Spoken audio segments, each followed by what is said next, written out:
بە دەنگە سەحراوەکی مامۆستا جەمال غەمبار غەریبیەکانی سالم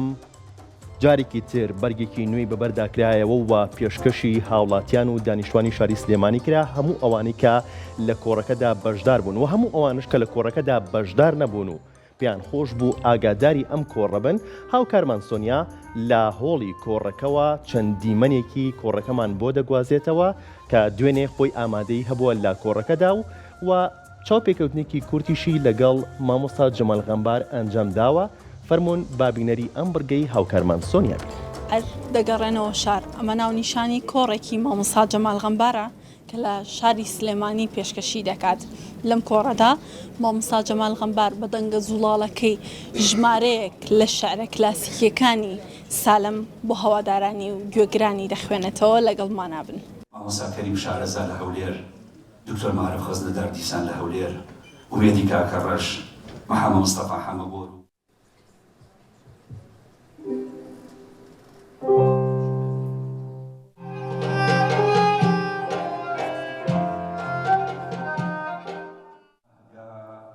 بەدەنگێکی حەزینی گریاناوێەوە قسەی لەگەڵ ئەم جەماعەتە. مامۆستا سیروان سڵاو لێبێ دەربارەی ڕێخستنی کۆڕێکی شعر خوێندنەوە بۆ مامۆستا جەمال غەمبار چیمان پێ دەڵێیت؟ سرەتا سڵاو بۆ بەڕێستان. لە ڕاستیە ئەمە ئەمڕۆ بە تەنها کۆڕێکی شعر خوێندنەوە نییە، بەڵکو هەڵوێستەکردنێکە لەسەر دنیای ئەدەبی ئێمە، لەسەر کە شعری کلاسیک، لەسەر سالم، لەسەر ئەو تاریخەی کە سالمتیا شعری نووسیوە، دۆخی سلەیمانی لەو قۆناغا، هەموو ئەمانە بە یەکەوە گرێدرێ و کاک جەمال غەمبار هەم قسەیان لەسەرەکات و هەم شعرەکانی سالمی شاعیر بە دەنگە ساز و ئامادە و دەنگە خۆشەکەی خۆی پێشکەشی ئامادەبوانێکە کە هیوادارم ئەو کۆڕە کەوەکو ئێمە تەوەقوعەکەین لە ئاستی چاوەڕوانی هەموو لایەکا بێ و ئیشێک بێ کە بڵین بریا زووتر ئەم کارەمان بکردایە، بەرنامە دابنین بۆی لە ئایندەیەکی نزیکا کارێکی تری لەم چەشنە بۆ کەسایەکی تری کلاسیکی کوردی، شاعیرێکی تری کلاسی کوردی ئەنجام بدەین. وەکو خودی جەنابتان بێ لە ڕێخستنی کۆڕەکە ڕاتان چییە دەربارەی شارەکانی سالم؟ لە ڕاستیە سالم نالی و سالم و کوردی سێ کوچکەی بەبە سێ کوچکەی بابان ناسراون و ئەوانە لە ڕەکیزە ئەساسیەکان و لە پایە ئەساسیەکانی شعری کلاسیکی ئێمەن بەو بە تایبەتی دەڤەری سۆران و ئەم ناوچەی کە ئێمەی تیاژین سلەیمانی و یعنی شعرەکانیان هەم من لەو ئاستانیم شعریەوان هەڵبسەنگێنم، بەڵکو ئەوانە ینی لە کەڵە شاعیرەکانی ئێمەن خزمەتیان بە زمان، بە ئەدەب، بە کەلتور، بە مێژوو، بە توراسی نەتەوەکەمان کردووە و ئێمە بە شانازیەوە لە سەنتەری هاوبەشی لۆڕ وەکو ئەریکێکی نەتەوەی و نیشتیمانی بڕیارماندا لەگەڵ برای بەڕێزمان کاک جەمال ئەم کارە ئەنجام بدەین. سوپاس بۆ سەتەلایتی کورسات یا دەستگای میدیایی کورسات کە زۆر بە خۆشحاڵیەوە هاتنە پێشەوە کە سپۆنسەری میدیایی ئەم کارەمان بۆ بکەن. لەبەرەوە پرۆژەکە پرۆژەیەکی نیشتیمانی نەتەوەی کەلتوری فەرهەنگیە، هی ئەوەیە ئەم پرۆژانە کاری زۆر جدیان لەسەر بکرێ بۆ ئەوەی نەوەی نوێمان ئاشنا بکەین بە مێژووی خۆمان، بە ئەدیبانی خۆمان، بە شاعیرانی خۆمان، بە قۆناغەکانی ئەدەبی کوردی. لە لای دەشتی وەیز بە کوڕی گریانەوە خۆ حافیز بوونی لە تەشیعرە کەران کرد، بە وەجد و ئیستیغراقەوە قەدەرێ سەیری گردی سەیوان دەشتی فەقیەکان چوارباخ و کانێسکانی کرد، وەقایعی مازی هێنایە پێشچاو، ڕمبازی و جلیتێنی لاوچاکانی بابان، شەڕە تۆپ و قەلەمبەردارەی فەقیەکان، حەوشی خانەقا و ئیجتیماعی کوردی و سالم و سائیری شاعیر. سڵاو لەبێ کاک نزار، دەربارەی سازکردنی کۆڕێکی خوێندنەوەی شعر بۆ مامۆستا جەمال غەمبار و ئێوەش وەکو میوزیک بەشدارن، پێمان بڵێ ئەمڕۆ چ جۆرە میوزیکێکتان ئامادە کردووە؟ وەڵێ ئێمە وەکو گروپی مۆزیکی لۆڕ بە خۆشحاڵیەوە دووهەم کۆڕە پارساڵیشە لە هەمان شوێن و لە هەمان کاتە کۆڕێکی ترمان بۆ ساز کرد. ئەم ساڵیش بە خۆشحاڵیەوە توانیمان ئەو شەرەفەمان پێ بخشرێ بەشدار بین لەگەڵ مامۆستا جەمالە. کۆڕەکە خوێنەوەی ئەو شعرانەی سالمە کە ئەو چەند قەسیدە و چیرۆکێکی خوێنێتەوە. منیش وەکو ئامادەکاری کۆمەڵی مۆزیکم بۆ ئامادە کردووە بە حکمیەوەی کە سالم زۆربەی تەمەنی لە ڕۆژهەڵاتا بووە و لەوێ ژیاوە من وام کردووە سوودم لە مۆزیکەکانی ڕۆژهەڵات گرتووە دامڕشتۆ جارێک بۆ گروپەکە تایبەت بۆ بەم کۆڕە میوزیکەکانی کە ئەوکو گروپەکەتان ئامادەتان کڕۆتەوە ئەمە کە ئامادەکراوە و بۆ ئەم کۆنسێرتە ئامادەکراوە یعنی تایبەتە بە کۆڕەکەی کاکجمال و تایبەتە بەم شعرانە سێ پارچە مۆزیکمان ئامادە کردووە بەگشتی وەکو پارچە مۆزیک وەزائیدەن چەند مۆزیکێکی تاکژەنیش ئامادەیە کە هاوشان و خوێندنی شعرەکان پێکەوە هاوڕای کاکجەمالەکەن.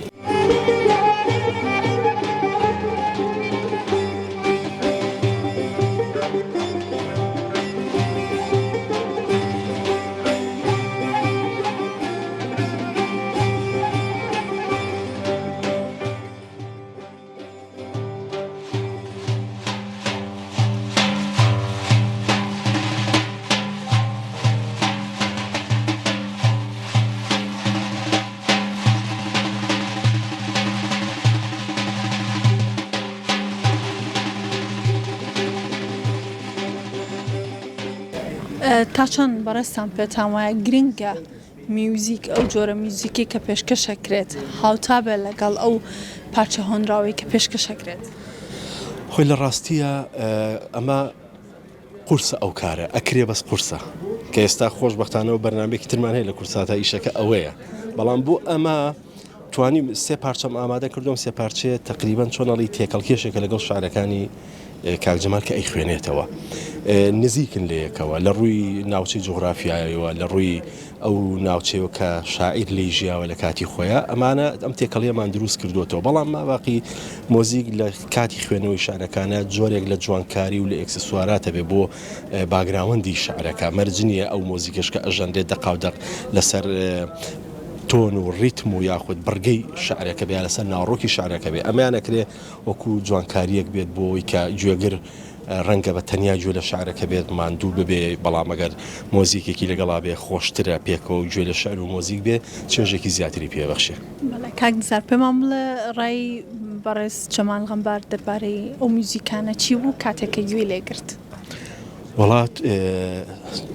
تۆزە هی تازە بوو بووی سوپرایز بوو چکە ئەمڕۆ یەکەم ڕۆژ بوو لێرەکە گوێ لێبوو نەمان هێشت بوو گوێ لێبێ کە پرسیاری کرد و گوێ لە شتەکان بوو ویستی یەکەم جار ویستی مناقەشە بکە کە بۆم شەراکەوتی تاوە منە ڕۆم هیچ مناقەشەیە ناکەم دیارە مۆزیکتان لەسەر ئەساسی ئیشەکەی من داناوە ئەمە جێی خۆشحاڵی بوو و ئیشەکەی ئێمەش ئەوەیە بەڕاستی ینی تۆ کە ئیشەکەت پێ ئەسپێرێت ئەمە بەس بۆ ئەوە نییە بڵێ تۆزێ مۆسیقالێم و یاخود کاتێکە کوژین و یا مەسەلەن شتێکەکەی نە بەرپرسیارەتیە ئەم بەرپرسیارەتیە ئەمێنێتەوە کەناڵێکی گەورەی و کورسات کە مەسە ئەرکی میدیای ئەم ئیشەی لە ئەستۆیە ئەم ئیشە لەم کەناڵەوە ئەڕوات بە ناوی گروپی مۆزیکی لوڕەوە ئەڕوا بە ناوی جەمال غەمبارەوە ئەڕوا شاعری شاعیرێکی گەورەی ئەمانە بەڕاستی بۆ ئەوە نابێت بڵین بەس بۆ کاتەکەی پێ بکوژین و یا بۆنەیەک ساسکەین و بڕوات لە مەحشەردا ئەگەر بێ ڕووی تۆ مایل بە جەنەت بم